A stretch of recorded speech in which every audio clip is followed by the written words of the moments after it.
या बातमीचे प्रायोजक आहेत हॉटेल बडे मियां। चंद्रकांत पाटील यांना नातलग आणि सगळे सोयऱ्यातील फरक समजतो का, असा सवाल मनोज जरांगे पाटील यांनी हिंगोली येथे जाहीर सभेत विचारला आहे। चंद्रकांत पाटील असे सांगत आहेत की सगळे सोयऱ्याला द्यायची गरज नाही, नातलगाला आधी दिला आहे। तुम्हाला नातलग आणि सगळे सोयऱ्यातील फरक समजतो का, असा सवाल मनोज जरांगे पाटील यांनी विचारला आहे। तुम्हाला घराघरातल्या मराठ्याला आरक्षण दिल्याशिवाय मी मागा मी खचतोय, तुम्ही आत्महत्या केली, मी बेगडी नाहीये तोंडापुरता बोलणार। आईच्या बायकोच्या कंपळाचं जर कुंप घुसलं ना, कोणी मदतीला नाही आहे। आपलं कुटुंब उघड्यावर पडतं, सगळ्या हाल होते। लोकांची मन आहे लाख मेले तरी चालतील, पण लाखाचा पोशिंदा जगला पाहिजे। मी उलटी मन केली त्याची, कोटीनं मराठा जगला पाहिजे। एक मेला तरी चालत, मी मरायला तयार आहे, बलिदान द्यायला तयार आहे। तुम्ही जर आज तुम्हाला वाटलं 1% हुकलं म्हणून तुम्ही आत्महत्या करणार असाल तर करू नका।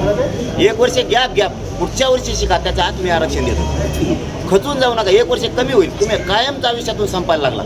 कायम संपण्यापेक्षा 1 वर्ष वाया जाऊ द्या, गेलं तर गेलं, पण आत्महत्या कोणी करू नका। माझी तुम्हाला हात जोडून कळकळीची विनंती, आरक्षण घराघरातल्या मराठ्याला दिल्याशिवाय मी ठेवायची। छगन भुजबळला दिल्ली घडून आणायच्या, त्यांनी ते लोक पेरलेत, भाषणं वाटून दिलेत, तो हे भाषण करायचं, तो ते करायचं, पण आम्ही त्यांना कधी शत्रू मानणार नाहीत, मानलं नाही। तर त्याला मात्र छगन भुजबळला तो ओबीसीचं मराठ्यांमध्ये वाद लावतोय, गोरगरिबांवरती केसेस करून मोकळा होईल ओबीसीवरती आणि मराठ्यांवरती। कोणी 7-12 सुद्धा घेऊन येत नाही, म्हणून ओबीसी बांधवांना मराठा बांधवांना माझी विनंती आहे, सत्य समजून घ्या। आमच्या सरकारी नोंदी आहेत, आमचं हक्काचं गॅजेट आहे। सातारा संस्थांचं असेल, हैदराबाद स्टेटचं असेल, बॉम्बे गव्हर्नमेंटचं असेल, 83 क्रमांकाला सुद्धा तुम्ही वाचून बघा, कुंडी तिथं आहे। जसे तुमचे पोटजाती घातल्यात मध्ये पोटजात उपजात म्हणून तसे मराठ्यांचीच आहे। आपण विनाकारण हे आपल्यात वाद लावायला लागले, ते सामान्य ओबीसी बांधवांना माझं सांगणं आहे, तुम्ही फक्त आरक्षण समजून घ्या।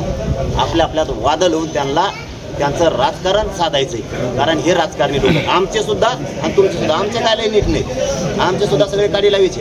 आणि आमची मागणी अशी, ज्या मराठ्यांची नोंद सापडली त्याच्या नोंदीच्या आधारावर ज्या मराठ्यांची नोंद सापडली नाही त्याला कुणबी प्रमाणपत्र शपथपत्राच्या आधारावर द्यायचं का, तर त्याचा ज्याची नोंद मिळाली त्याचा व्यवसाय शेती आहे आणि त्याच्या सोयऱ्यांचा पण।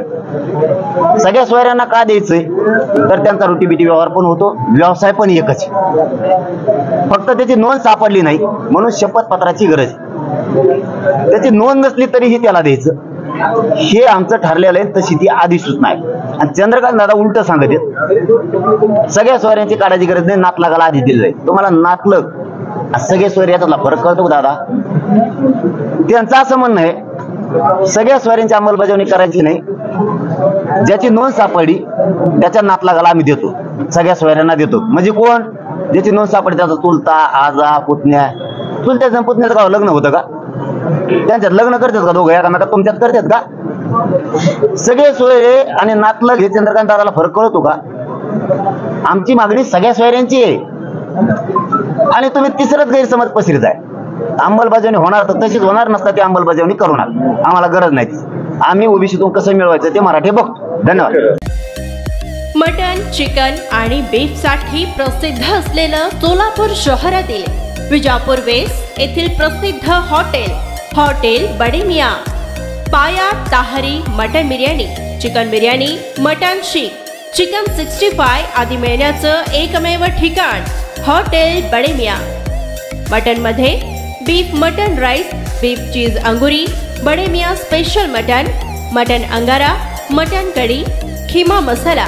चिकन मध्ये chicken rice, chicken Malvani, special Bade Miyan chicken, chicken cheese अंगुरी, chicken tikka, chicken Hyderabadi, butter chicken, kadai chicken masala असे भरपूर आयटम्स उपलब्ध।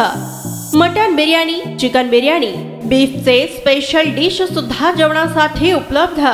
खास हॉटेलमध्ये जेवणाची सोय आणि पार्सलची सोयही उपलब्ध।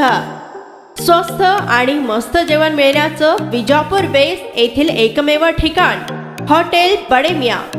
आमचा पत्ता हॉटेल बडे मियां, विजापूर वेस्ट, सोलापूर।